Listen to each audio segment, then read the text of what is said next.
এতে অংশগ্রহণ করার জন্য। আমি চাই সুন্দর এবং সুষ্ঠুভাবে খেলাটি যাতে হয়, আর ভবিষ্যতে যারা অতিথি আছেন আমাদেরকে বিভিন্নভাবে সাহায্য করবেন, সহযোগিতা করবেন, এই আশা রাখছি।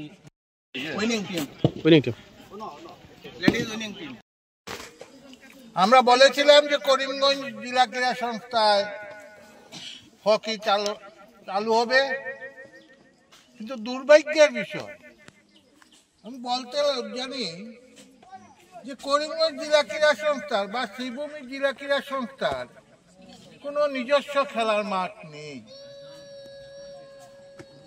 আউটডোর গেমের কোনো নিজস্ব খেলার মাঠ নেই। আমাদের একটি মাঠ আছে, সেখানে ইনডোর এবং সুইমিং হয়ে থাকে। সুইমিং এখনো স্টার্ট হয়নি, হবে।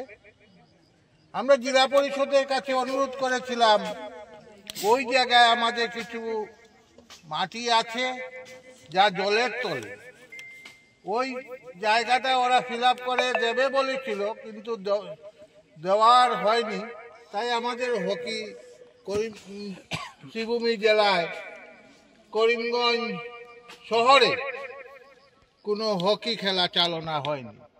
আমি আনন্দিত এই জন্য যে বদরপুরের মতো একটি ছোট্ট জায়গায় এই যে অ্যাসোসিয়েশন, তারা যে এই হকি খেলাটি শুরু করেছে, তাদেরকে আমি আমার মন থেকে, প্রাণ থেকে ওদেরকে ধন্যবাদ জানাচ্ছি। আপনারা চালিয়ে যান। তবে সব থেকে বড় কথা, আপনাদের সর্বপ্রথমেই একটি মাঠের প্রয়োজন। এখানে জায়গা আছে, বেশি জায়গা লাগবে না, কারোর নামে একটি মাঠ ডোনেশন নিয়ে নেন। এখানে ক্ষেতের জায়গা আছে, আপনারা চেষ্টা করলে এই জায়গায় মাটি ভরাট করে হকি খেলার মাঠ বানিয়ে ফেলতে পারবে। কারণ হকির মাঠ সমান হতে হয়। কারণ বলটি যদি ফুটবলের মতন অবস্থা হয়, ফুটবল গ্রাউন্ডের মতন, তবে খেলতে পারবে না।